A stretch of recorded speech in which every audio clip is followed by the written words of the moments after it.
days ago. And it is said, Srila Prabhupada explains that in the month of Kartik we get a lot of discounts. And we love discounts. Especially ladies love discounts, sale. So in the month of Kartik, of course, there are many festivals, but we try to perform as many austerities as possible. Some like to go to the holy Dham, Vrindavan, and do the parikrama. Some like to chant more, read more.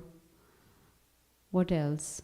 Give up what they like for 1 month, and then wait for that hour when the month gets over so they can pounce on what they have given up for 1 month so they can enjoy that. Yes or no? Yes. Be honest. So there are different kinds of austerities that are performed during the month of Kartik. But just because Kartik has come to an end does not mean our austerities also should come to an end. Austerities are very, very important, especially on the spiritual path. Why just spiritual path? Even in our material lives, austerity is required. How many of us, at least when I was working, would wake up early in the morning, had to leave for work at 5 in the morning? It's an austerity, right? So we perform austerity even for our job, for our family, etc. So why not for spiritual life? The million-dollar question is, why should we perform austerity? Can anyone give me an answer? Why should we perform austerity? Makes us pure. If you all read the WhatsApp group message about today, it gives the answer. We usually don't read WhatsApp messages, right? Yes or no? That is also a good answer. Huh? To please Krishna. That is the purpose of performing austerities. Not performing austerities like in Kartik, I'm going to eat only once a day so that I can lose some weight. No. The purpose of austerity is to please Krishna. Now this very, very nice book called Nectar of Instruction. How many of you have read Nectar of Instruction? Yes? It's a wonderful book of knowledge. And Rupa Goswami in the very first verse says, Vacha vegam manasa krodha vegam, jivha vegam udarapastha vegam. Yes or no? Yes, that is the very first verse. What does he say? He says that if one wants to progress on the spiritual path, one must learn to tolerate the urges of speech. Vacha means speech. Manasa, mind. Krodha, anger. Jivha, tongue. Right? So one must learn to tolerate the urges of these senses. Only then one will be able to progress on the spiritual path. And he says that a sober person is able to tolerate. Now, sober person doesn't mean that you are like, you don't speak, you don't do anything, you just, no. Sober means someone who has knowledge and has applied that knowledge in their lives. So let's take the first one, Vacha, which is the speech. In the Bhagavad Gita, 17th chapter, Krishna gives us knowledge about austerity of speech. And the first thing he says is to be honest, to speak the truth. It's an austerity. Are we truthful all the time? Obviously, there'll be no answer because we are not always truthful. Right? Sometimes it's called a white lie. I never understood what it means. What is a white lie? Is it white in color? What is white lie? Please explain to me.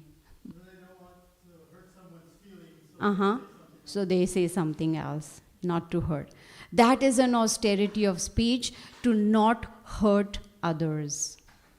With our speech, Krishna tells Arjuna that our speech we should be honest, and we have to be very pleasing. Even though we are speaking the truth, it has to be very pleasing, it has to be very beneficial. And above all, it should not agitate the minds of others. That is austerity of speech. And of course, we need to chant. That is also part of austerity of speech. Vacho vegam manasa. Mana means mind. What is the austerity of mind? In 17th chapter, Krishna tells Arjuna, simplicity. Prabhupada says simple living, high thinking. But what do? High living, simply thinking, which means almost not thinking at all. What is the purpose of human form of life? Why are we suffering? Where should we go from here? What am I supposed to do here? No idea at all. So the austerity of mind is simplicity. Then Krishna says satisfaction. Are we satisfied? Most of the time we are not. Because we try to compare with others. Do we do that? Yes? It's a very soft yes. Yes, we like to compare. Oh, that one has this car? Look at my car. I need to work hard so that I can get a better car. Comparison.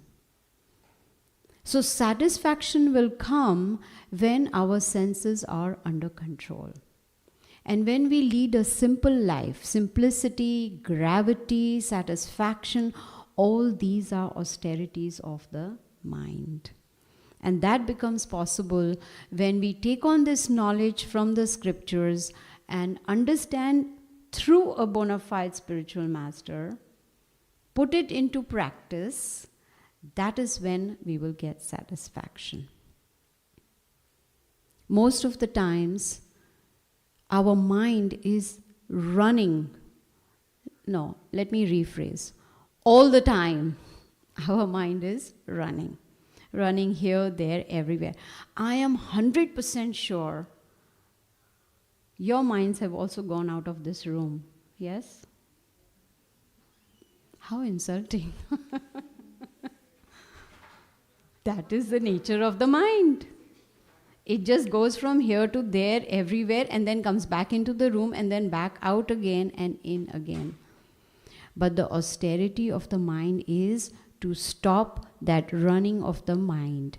Prabhupada says, mind is like a monkey that jumps from one branch to another very quickly. Then, vacha vegam, manasa, krodha vegam. Anyone here who doesn't get angry, please raise your hand.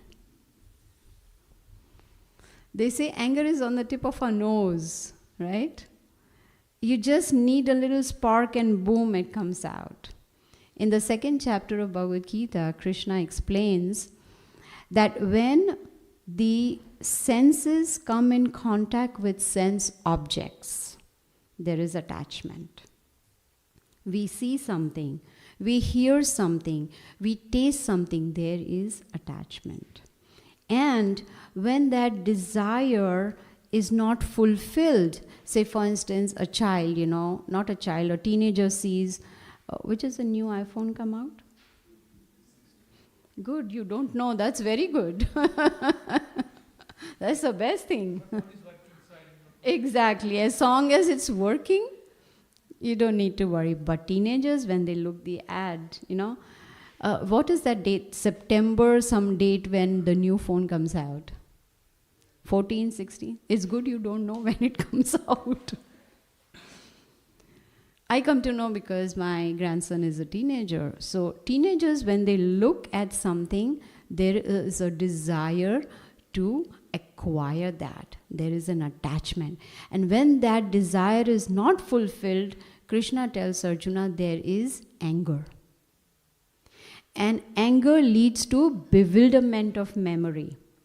And when the memory is bewildered, intelligence is lost. And then a person falls down.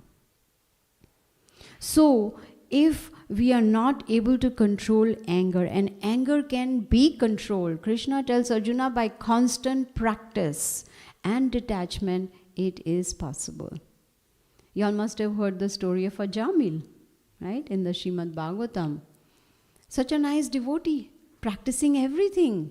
Chanting, reading, hearing, associating, offering bhoga, eating prasad, everything. But then when he just saw a society girl with a man, and boom, he became lusty. And that was the beginning of his fall down. What happened? It was his senses which were not under control. So, vachavegam, manasa krodha vegam, jivha vegam. Jivha is the tongue. How many of us like to speak, talk, gossip? Gossip is the better word. Like? That is vibrating the tongue, using the tongue. But Krishna says there is an austerity of the tongue also. First thing is that we should only eat Krishna prasadam, food that has been offered to the Supreme Lord. In 17th chapter, Krishna gives us the list of foods that we can offer him.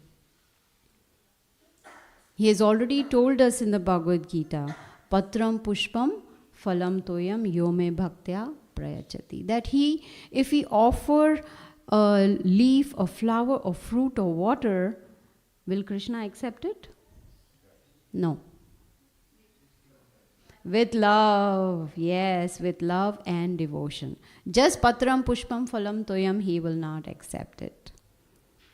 But there has to be love and devotion, bhaktya. Bhakti has to be there. So this is how we can somehow or the other control our senses. So one activity of the tongue is to taste, to eat, and the other is to talk, to vibrate. So if somehow or the other we can control our tongue and not engage in prajalpa. What is prajalpa? Unnecessary talk. Anything that is not connected with Krishna, that is prajalpa. But if we can recite the Vedic scriptures, we recite the shlokas from Bhagavad Gita, we chant Hare Krishna, Krishna Krishna, Hare Hare, Hare Rama, Rama Rama. Then we will be able to control the tongue also. See? Talking about anger, Rupa Goswami explains in this Nectar of Instruction. I had actually heard one seminar on anger management. Do we all need that seminar? We definitely need it. And it has to be a long seminar with lot of points, with lot of suggestions how we can control anger. And Prabhu was saying that when we have a lot of expectations, I want this devotee to behave like this, I want this one to sit here, I want this one to eat this, I want this one to say this to me, although I want my child to come first in the class, when these expectations are there, are they always met? No. Very rarely. And when the expectations are not met, there is anger, there is frustration. So why have expectations? Right? Each one is an individual, even the children are individual. Based on their capacity, they will progress. Of course, there are some who don't like to study at all. But mostly, they work hard and whatever grades they get, fine. But we have expectations. I remember when my son was in the first grade, I think it was, the first grade. And we took him to the classroom. Now in India, parents can go, they can go and, meet the other parents. And so then from there, I came to know that Amit is the boy who is very intelligent, and he always, I think it was second grade, he always stands first in the class. So I told my son, come make friends with him.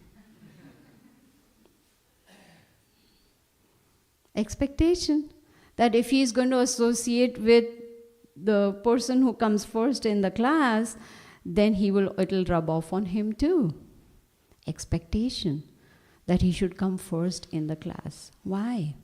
So when we start expecting, we should hold ourselves and control ourselves and not have those expectations. So Rupa Goswami says that if we can tolerate these urges of speech, mind, anger, tongue, genitals, then we will be able to become a Goswami.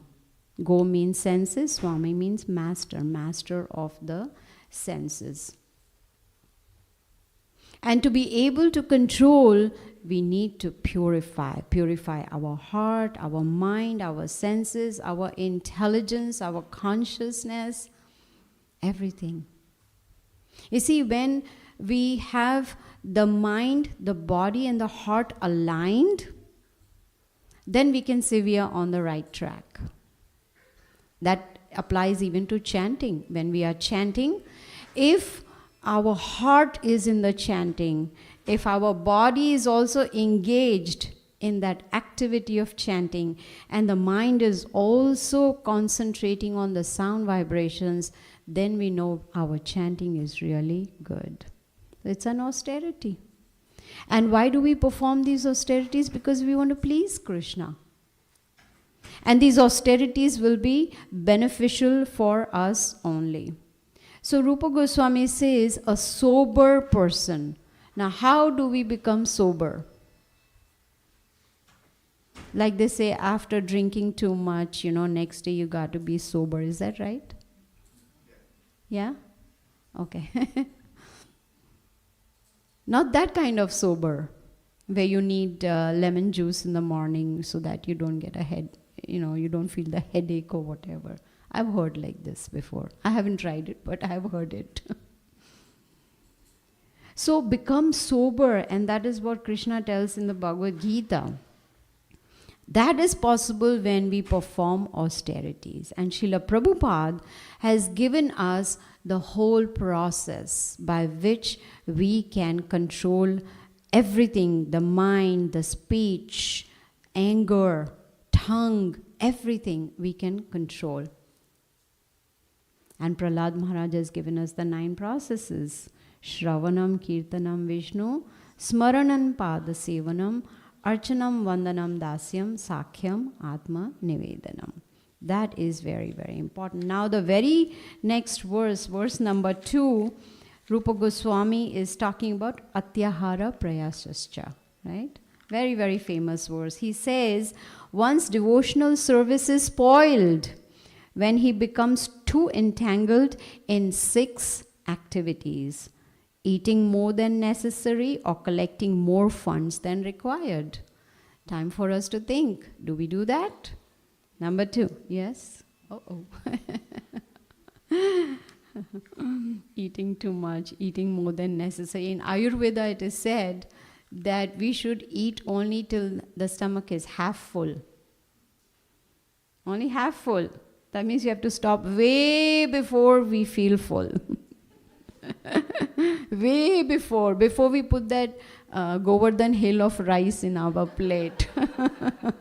And then put dal in it and samosa and everything in it. We have to think about it. More salt in the food, then we won't eat. Yeah, very good. Put some sand in sweet rice, then we won't eat that, right? So Ayurveda says only half full, quarter with water. And quarter we leave for air to circulate, so there is good digestion. Otherwise, the stomach is going to scream. It's going to say, stop. So, here it says, eating more than necessary or collecting more funds than required. Second is over-endeavoring for mundane things that are very difficult to obtain. Number 3, talking unnecessarily. 4, practicing scriptural rules and regulations only for the sake of following them, or not for sake of spiritual advancement, or rejecting them, rejecting the rules and regulations. Number 5 is associating with worldly minded persons who are not interested in Krishna consciousness. And number 6 is being greedy for mundane achievements. So if we want to protect our Bhakti Lata Bij, our seed of devotion, if we want to protect the little plant that is started growing, the Bhakti plant that's growing, if we want to protect it, then these are the 6 things that can spoil it. So we got to be careful that we are, in fact, Srila Prabhupada says that intelligent people stay away from this. So next time when we want to perform any activity, let us think about it. Like for eating prasadam, am I eating too much? Like working, am I over-endeavoring? Like following the rules, am I following it just because? Or am I rejecting those rules? Or when we are speaking with others, am I talking about mundane subject matters, or am I talking about Krishna? Then the very next verse is Utsahan Nishchaya Dhairyat. Very, very famous verse. Utsaha means enthusiasm. Yes. So he says these are the 6 activities that are favorable for our spiritual lives. And the first is, he says, being enthusiastic. Number 2, endeavoring with confidence. Nishchayat. Dhairyat is being patient. Number 4, acting according to regulative principles. Number 5, abandoning the association of non-devotees. And number 6, following in the footsteps of the acharyas. These principles undoubtedly assure the complete success of pure devotional service. So we have a process here. If our goal is to become pure, to perform pure devotional service, then these are the things we require. Someone was asked, Prabhupada was asked by someone, how to become enthusiastic. I don't have enthusiasm, what to do? What do you think Prabhupada said? Pretend to be enthusiastic, Prabhupada said. But that doesn't mean we become pretenders, but at least we try. Just like, I don't know whether I should say this or not, but when I was in Juhu, Mumbai, since childhood, my dream was to become a singer, to be able to sing. You know how good I sing. So there was my godbrother Pujari in Juhu temple, Shrikant Prabhu, and beautiful bhajans he would sing, beautiful. My guru would also take him to Russia because he did such good kirtan. So I approached him one day and I said, can you teach me how to sing? He said, sure. He said, after I finish my deity worship, you come behind and then we will try on the harmonium. So I went with my husband to learn to sing. So he started his harmonium and he did Saregama. He sang and he said, now you sing. So when I started singing, he said, stop, stop, stop. He openly told me, you cannot sing. And that was the end of my dream of becoming a singer. Of course, I was already in bhakti, so, that was not the dream, but that was the childhood dream. But the point I'm trying to make is, what do you think is the point? Because I forgot also. Huh? Pretend, yes, pretending to be a singer. That's why, huh? I really do? Oh, thank you. Because you are in bhakti, you are being so kind. That's why I asked Shweta Swarup Prabhu, can you please do Jai Radha Madhav? Because I didn't want everyone to run away before the class starts. So where was I? Enthusiasm. So if we want to become pure, if we want to perform pure devotional service, these are the 6 items that we can concentrate on. And the enthusiasm doesn't come just by pretending also. That you can do only for some time in the beginning. But then to become enthusiastic, first of all, we need a leader in our lives. Someone who can guide us, someone who can help us on the spiritual path. That is number one. Number two is we need the means by which to perform devotional service, which means we need chanting bag, we need chanting beads, we need Bhagavad Gita, we need the means to perform devotional service, right? And thirdly, most importantly, willingness is important. If I'm not willing to be enthusiastic no matter what I do, I will never be able to become enthusiastic. But the moment the desire comes to be enthusiastic, Krishna will help from within. So these are required for enthusiasm. Now the very next verse, the Dati. Anyone remembers? Yes, yes, yes. Very good. So Rupa Goswami says, these are the 6 symptoms of love shared between one devotee and another. This can help us in performing austerities also. And what are those? Prasadam, giving prasadam, receiving prasadam. We are always ready, right? Anyone comes say, Prabhu, you want prasad? Oh yes, who will say no? Even if we are falling asleep, we say, oh yes, where is prasadam, right? Eyes will open up. Another, giving gifts, receiving gifts. Inquiring confidentially and revealing our mind. Very, very important. Keeping everything inside is not going to help. It will not help us to progress spiritually. So if we can perform these 6 activities which are, it says symptoms of love shared between devotees, that will not only increase our bond, but it will also help us spiritually. How many times do we share or reveal our mind? It's always in the mind only. Right? If we have to say something to someone, it'll always be in the mind only.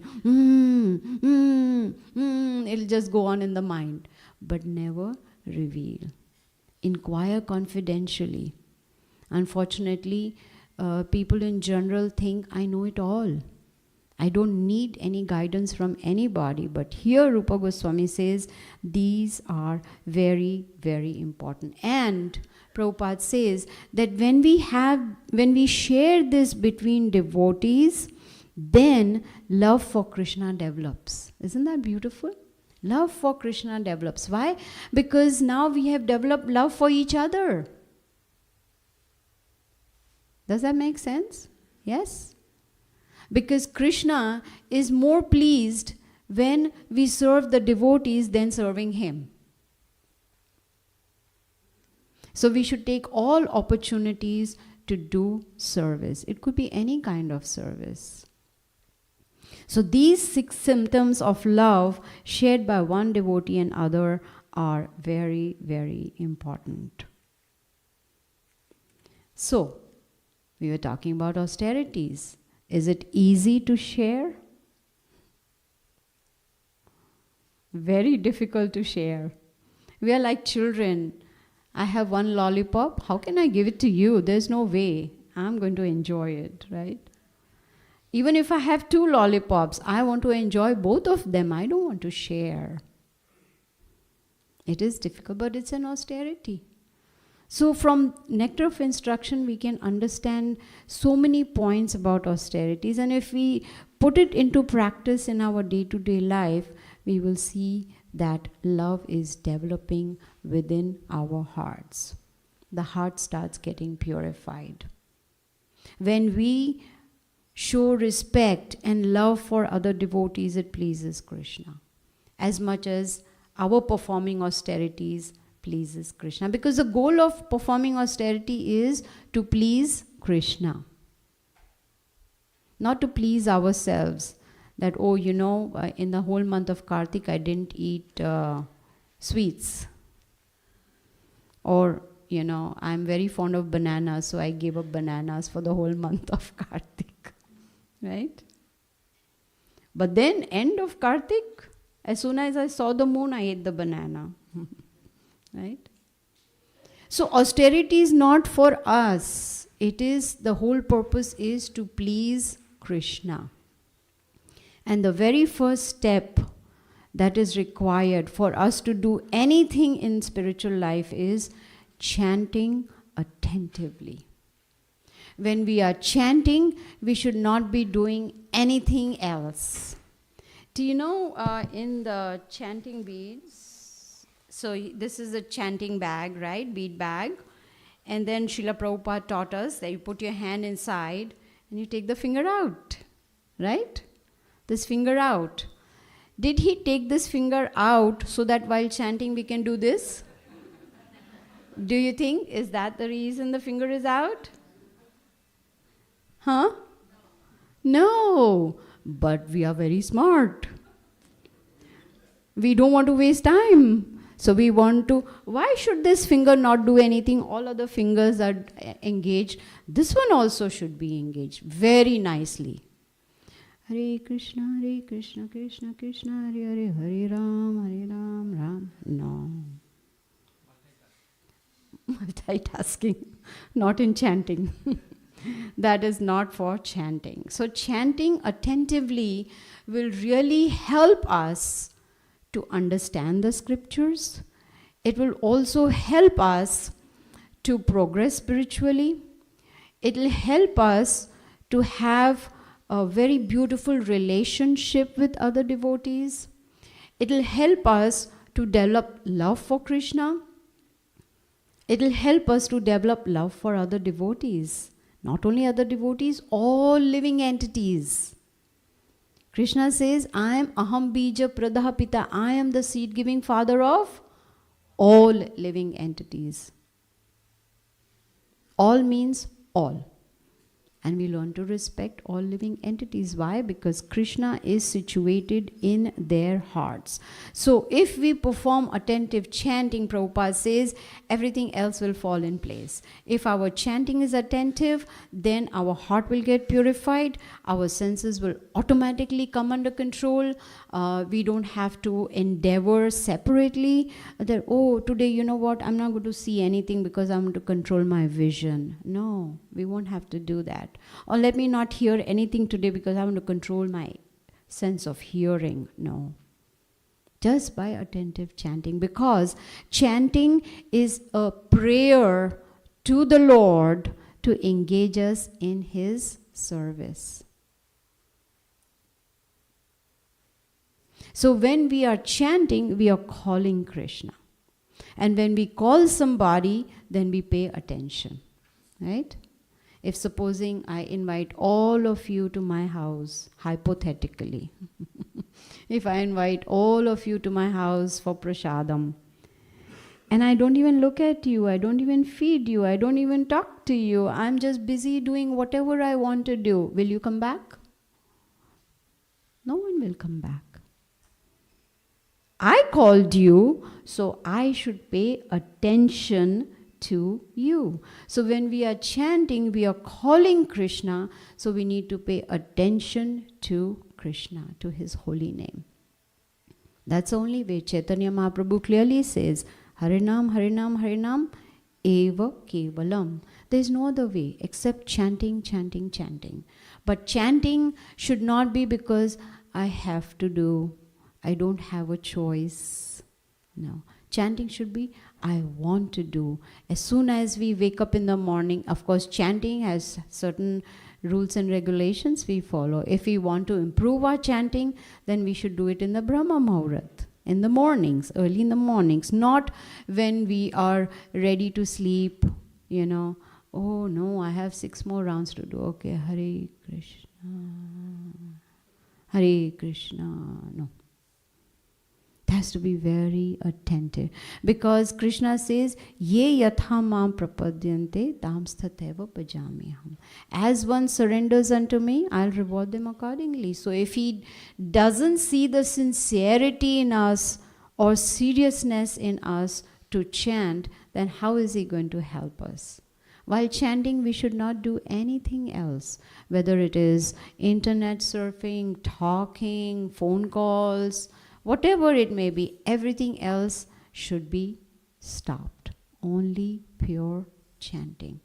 So austerities are very essential if we really want to progress spiritually, if we really want to develop love for Krishna, if we really want to please him, then austerities are very, very important. So we learn austerities of speech, vachavegam, manasa, of mind, jivha, krodha, so anger, tongue. So these are the austerities that we can meditate on. If we can control our senses, then our spiritual progress will be very, very quick. So austerities need to be performed. They are essential. Supposing I want to, become a swimmer and I want to go to the Olympics. Can I just swim one time and just go there?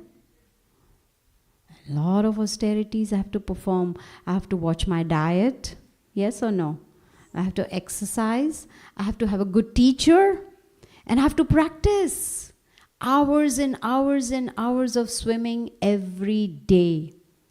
Then there is a possibility that I may be selected on the state level or national level. Olympics is far, far away.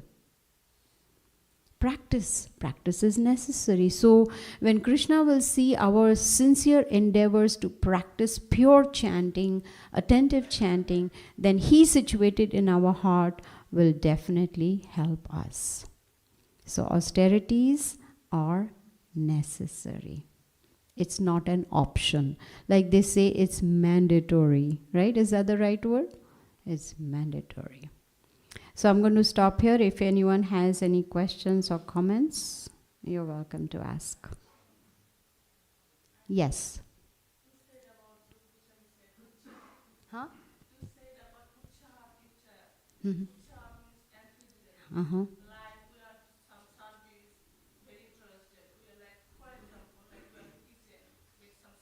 Uh-huh. Uh-huh. Hmm.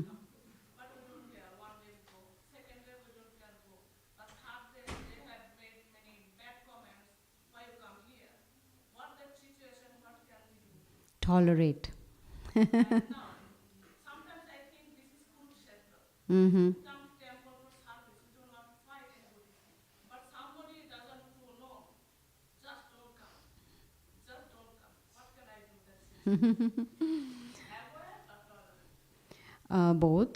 Both. You have to do both. See, Prabhupada says, even Krishna says, beings follow nature, right?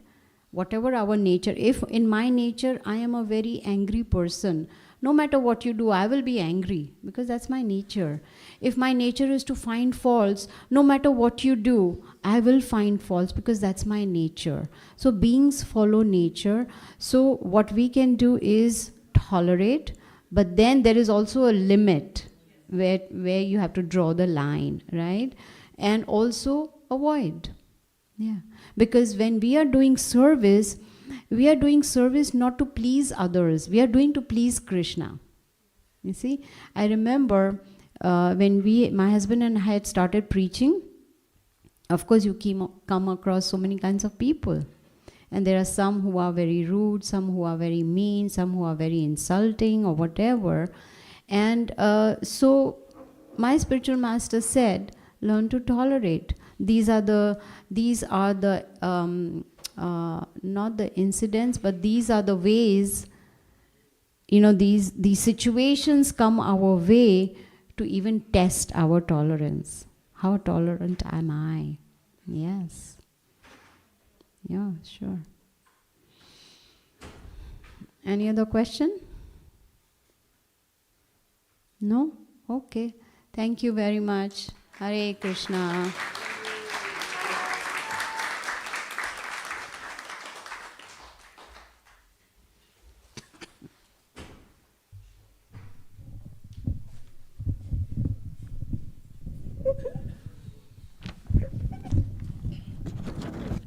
Hare Krishna. So So let's give a round of applause for Geeta Mataji for a wonderful class.